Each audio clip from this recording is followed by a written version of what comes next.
Hello दोस्तों, कैसे हो आप। आपका स्वागत है overview of the cell topic पे। मैंने आपको बताया था पार्ट फर्स्ट में कि सेल की डिस्कवरी कब हुई, कब सेल डिस्कवर कर कौन सी किताब लिखी गई, माइक्रोग्राफिक किताब थी। और सेल के डेफिनेशन, सेल के बारे में थ्योरी दी गई थी, दो साइंटिस्ट थे जर्मन। ये सब मैंने आपको पार्ट फर्स्ट में बता दिया है। अभी ये हमारा पार्ट टू है, इसमें हमारा टॉपिक है ओवरव्यू। ये यहाँ पे है हमारा ओवरव्यू ऑफ सेल टॉपिक। यहाँ पे हमने बताया गया है कि दो सेल हम ऑब्जर्व कर सकते हैं। इसे आसान है ऑब्जर्व करना। हमने दो सेल को ऑब्जर्व करा, एक तो ऑनियन पिल सेल थी, एक ह्यूमन चिक सेल। ऑनियन पिल सेल जो है हमारी प्लांट सेल को शो करती है, और ह्यूमन चिक सेल जो होती है ये एनिमल सेल को शो करती है, ह्यूमन सेल को शो करती है। तो ऑनियन पिल सेल में क्या होता है, ये हमारा ऑनियन ऑनियन है। हमने इसे काटा, इसकी पन्नी उतारी। पन्नी उतारने के बाद जब इसकी पन्नी उतारी, ऊपर की आउटर लेयर जो है हमारी, उसकी पन्नी उतारी। पन्नी उतारने के बाद इसमें हमने डाई गिरा। डाई गिरने के बाद हमने इलेक्ट्रॉन माइक्रोस्कोप से देखा। जब हमने इलेक्ट्रॉन माइक्रोस्कोप से देखा, हमें पता चला, ये क्या पता चला हमें पता चला कि प्लांट सेल जो होती है उसमें सेल वॉल होती है। एक सेल वॉल होती है, एक उसमें साइटोप्लाज्म होता है, एक न्यूक्लियस होता है उसमें, और सेल मेम्ब्रेन होती है। ये हमें चीज़ें पता चली। और जब हमने ह्यूमन चिक सेल का मतलब क्या है, हम माउथ है, माउथ में हमारी म्यूकोसा लेयर होती है। अब इस म्यूकोसा लेयर का मतलब क्या होता है, म्यूकोसा लेयर जो होती है आउटर लेयर होती है। जब हम माउथ में जाते हैं तो उसमें हमारी आउटर लेयर जो होती है म्यूकोसा लेयर होती है। हम उसे कट करते हैं। कट करने के बाद हमने उस पर डाई करा। डाई करने के बाद हमने देखा कि आउटर लेयर जो है सिर्फ उसमें सेल मेम्ब्रेन है, सेल वॉल तो है ही नहीं। एंड इससे हमें पता चल कि हमारी एनिमल सेल जो है उसमें सेल वॉल नहीं होते, हमारी प्लांट सेल जो होती है उसमें सेल वॉल होते हैं। तो इससे इन दोनों में डिफरेंस निकल गया। जब हमें एनिमल सेल के बारे में पता चला तो एनिमल सेल में हमने न्यूक्लियस देखा। न्यूक्लियस जो कि कंटेन करता है क्रोमोसोम। क्रोमोसोम ये होते हैं, ऐसे दिखेगा आपको, ये हमारी क्रोमोसोम है। अब इसके अंदर आपको डीएनए मिलेगा। डीएनए कैसे, डीएनए मिलेगा जो कि जेनेटिक मटेरियल कहलाया जाता है। अब हमें डीएनए मिला, एक न्यूक्लियस के अंदर क्रोमोसोम मिला, डीएनए मिला। अब साइटोप्लाज्म इन इमेजिनरी, मतलब ये सबसे बड़ा साइटोप्लाज्म, सबसे बड़ा एरिया होता है, सबसे मेन होता है साइटोप्लाज्म। ये होता है साइटोप्लाज्म।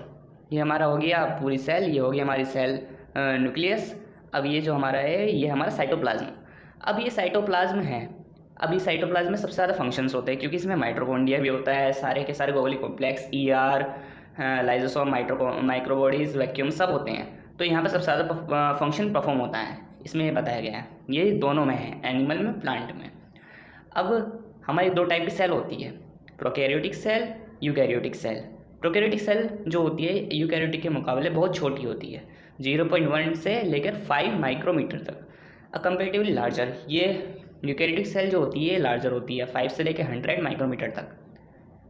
ये जो होती है एसेक्सुअली डिवीज़न होता है इसमें।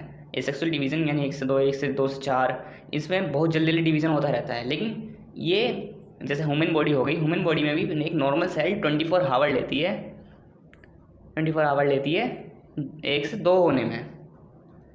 तो यूकैरियोटिक सेल जो होती है वो उसका डिवीज़न जो होता है वो स्लो होता है।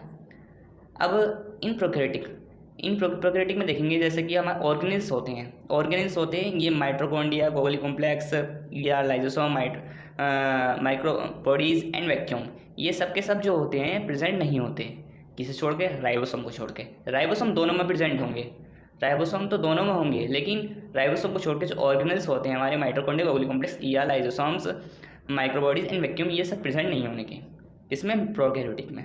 प्रोकैरियोटिक का मतलब क्या है, जैसे कि हमारी सबसे पहले अर्थ में कौन सी सेल्स आई, प्रोकैरियोटिक आई। प्रो माने पहले, उसके बाद हमारे मल्टी सेलुलर ऑर्गेनिज्म बने। मल्टी सेलुलर ऑर्गेनिज्म बनने के बाद हमारे यूकैरियोटिक सेल बनने लगी। आज जो मल्टी सेलुलर ऑर्गेनिज्म में यूकैरियोटिक सेल्स प्रेजेंट होती हैं। मीजोसोम होते हैं प्रोकैरियोटिक में, ना कि यूकैरियोटिक में। यूकैरियोटिक में मीजोसोम्स नहीं प्रेजेंट होते। इसमें मीजोसोम्स कैसे प्रेजेंट होते हैं, मीजोसोम्स होते हैं, mesosome are present which help in respiration, जो कि रेस्पिरेशन में हेल्प करते हैं। अब हमारा ये है टॉपिक, इन दोनों में राइबोसोम होते हैं।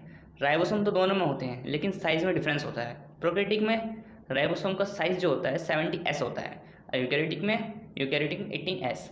और एस क्या है, स्टैफबर्ग यूनिट, जिसने स्टैफबर्ग नाम के साइंटिस्ट ने ये यूनिट बताई थी। तो आज तक का इतना, आते हैं अगले टॉपिक में, पार्ट 3 में। Thank you so much watching this video, please subscribe it.